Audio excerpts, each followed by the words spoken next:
एक गांव में एक दूध वाला रहता था। उसका नाम सिकंदर था। उसके पास एक गाय थी।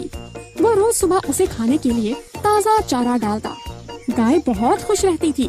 वो उसका दूध निकालकर आसपास के गांव में बेचने जाता। वहाँ ही उसके पड़ोस में एक और दूध वाला रहता था। उसका नाम कालिया था। वो अपनी गाय की बिल्कुल भी परवाह नहीं करता था। वो उसे सूखी घास खाने को देता। उसकी गाय बहुत दुखी रहती, जिसकी वजह से वो बहुत कम दूध दिया करती थी। इस वजह से कालिया सिकंदर से बहुत हसद करता था। फिर एक दिन कालिया ने सिकंदर की गाय चोरी करने का सोचा। वो रात के अंधेरे का फायदा उठाकर गाय चुराने पहुंच गया। चलो मेरी प्यारी गाय, अब तुम मेरी हो। आज से तुम्हारा मालिक मैं हूँ। कालिया गाय को अपने साथ लेकर चल पड़ता है। अपने घर के पीछे गाय को छुपा देता है ताकि कोई उसे ढूंढ ना सके। अगले दिन सुबह होने पर सिकंदर उठकर अपनी गाय के पास जाता है और हैरान रह जाता है। अरे ये क्या, मेरी गाय कहाँ गई? हाँ, मैं तो लुट गया, मैं बर्बाद हो गया। अब मेरी गाय को कौन ले गया? फिर उसे याद आता है कि कालिया उसकी गाय में बहुत दिलचस्पी लेता था। ये सोचकर वो कालिया के घर जाता है। अरे कालिया, बाहर निकल। मुझे पता है तूने ही मेरी गाय चोरी की है। मुझे मेरी गाय वापस कर दे, नहीं तो अच्छा नहीं होगा। ये सुनकर कालिया अपने घर से बाहर आता है। अरे भाई सिकंदर, क्या हुआ? क्यों शोर मचा रहे हो सुबह सुबह? कालिया, मुझे पता है तुमने ही मेरी गाय चोरी की है। तुम मेरी गाय खरीदना चाहते थे, लेकिन मेरे मना करने पर तुमने मेरी गाय को चोरी कर लिया। ये तुमने बिल्कुल अच्छा नहीं किया। अरे नहीं नहीं सिकंदर भाई, मैंने तुम्हारी गाय चोरी नहीं की। मेरा यकीन करो, तुम तो मेरे पड़ोसी हो। मैं तुम्हारे साथ भला ऐसा क्यों करूँगा? मेरे पास भी तो गाय है ना, फिर मैं तुम्हारी गाय क्यों चोरी करूँगा? मुझ पर यकीन करो भाई। कालिया, मुझे पागल मत बनाओ, मुझे सब पता है। तुम ऐसे नहीं मानोगे। मैं कल अपने साथ पुलिस को लाऊंगा, वही तुम्हारी अकल ठीक करेगी। इतना बोलकर सिकंदर अपने घर की तरफ चल पड़ता है। कालिया पुलिस की धमकी से डर जाता है। अरे ये तो पुलिस की धमकी दे रहा है, अब मैं क्या करूं? हाँ, एक काम करता हूँ, इसकी गाय को दूसरे गांव में जाकर बेच आता हूँ। बदले में मुझे पैसे मिल जाएंगे और पुलिस मेरा कुछ बिगाड़ भी नहीं सकेगी। फिर अंधेरे का फायदा उठाकर कालिया चुपके से गाय को साथ लेकर दूसरे गांव की तरफ चल पड़ता है। रास्ते में घना जंगल आने पर वो डर जाता है। अरे ये तो बहुत घना जंगल है। अगर कोई चोर डाकू मिल गया तो वो तो मुझे लूट लेंगे। अब मैं क्या करूं? हाय, क्या करूं? हाँ, एक काम करता हूँ, अपने सोने के सिक्कों की थैली को गाय की घंटी से बांध देता हूँ। जब मेरे पास कुछ होगा ही नहीं तो चोर मुझसे क्या लूटेंगे भला? ये सोचकर वो अपने सोने के सिक्कों की थैली को गाय की घंटी से बांध देता है और अपने सफर की तरफ आगे बढ़ जाता है। सुबह होते ही वो दूसरे गांव में पहुंच जाता है। गाय कालिया को सोते देखकर वहां से भागने की कोशिश करती है और अपनी रस्सी तोड़ने लगती है।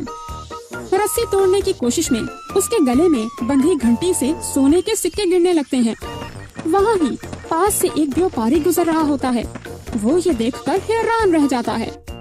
ये कैसी गाय है जो सोने के सिक्के दे रही है? ये जरूर कोई जादुई गाय होगी। ये सोचकर व्यापारी कालिया के पास जाता है। अरे भाई, क्या ये कोई जादुई गाय है? अरे इसे गाय में क्या नजर आया कि इसे ये गाय जादुई गाय नजर आ रही है?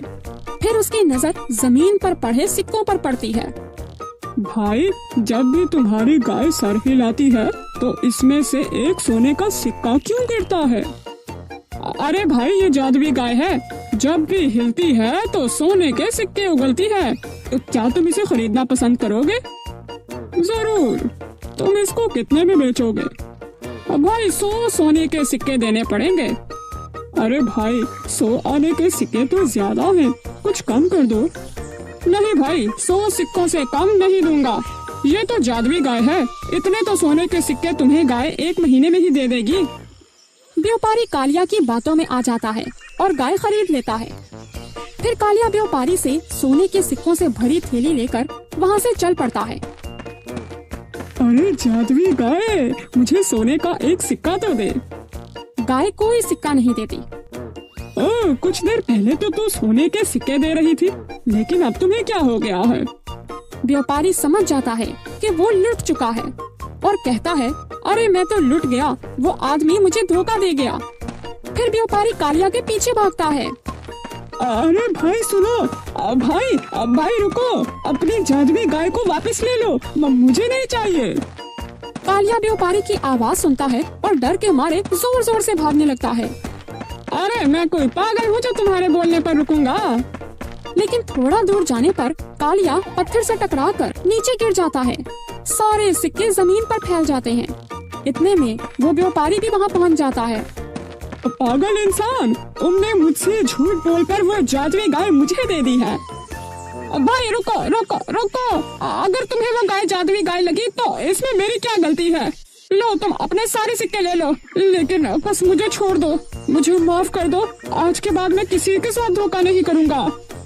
फिर कालिया सारे सोने के सिक्के उस व्यापारी को वापस कर देता है और व्यापारी वहाँ से चल पड़ता है। अरे भाई सुनो सुनो, मुझे मेरी गाय तो वापस करते जाओ।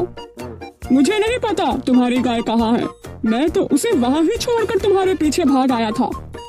अरे मैं तो लुट गया, मेरे हाथ से पैसे भी चले गए और गाय भी चली गई। फिर वो भागता भागता उसी जगह पर पहुंच जाता है जहां उसने व्यापारी को गाय दी थी, पर उसे उधर कुछ नहीं मिलता। वो इधर उधर देखता है पर उसे कुछ नहीं मिलता। फिर वो उदास होकर वापस अपने गांव की तरफ चल पड़ता है। फिर उसे अपनी गलती का एहसास होता है। फिर वो सिकंदर के घर उससे माफी मांगने जाता है। सिकंदर भाई मुझे माफ कर दो, मैंने ही तुम्हारी गाय चोरी की थी। मैं तो उसे बेचने चला गया था, लेकिन तुम्हारी गाय वहाँ से भाग गई। मुझे माफ कर दो, तुम बदले में मेरी गाय ले लो।